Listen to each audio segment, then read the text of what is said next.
22វិច្ឆិកាក្នុងឆ្នាំ2015ចិត្តនៅចងចាំជាថ្ងៃខ្ញុំឃ្លានស្រុកខ្មែរឃ្លាតម៉ែពុកឃ្លាតបងប្អូនមិត្តភក្តិដែលធ្លាប់ជួងក្បែរមកនៅស្រុកគេដើម្បីបន្តការសិក្សាថ្ងៃឡើងយន្តហងស្រនងទឹកភ្នែកម៉ែស្រុកទ្រូងក្តៅដងហង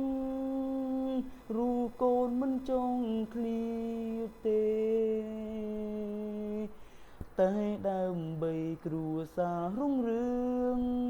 សុខចិត្តឃ្លាតឆ្ងាយពុកម៉ែមកនៅស្រុកគេគ្រប់ពេលគិតដល់គ្រួសារមិនដែលភ្លេចទេទូកូននៅឆ្ងាយកូននៅតែកាយតែចិត្តកូនតែងនៅក្បែរពុំថាការរៀនលំបាកយ៉ាងណាក៏កូនអាចស៊ូបានដែរដើម្បីពុកម៉ែនិងអនាគតកូន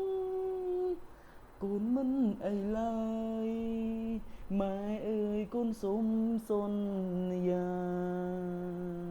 ខំប្រឹងសិក្សាដើម្បីគ្រួសារយើង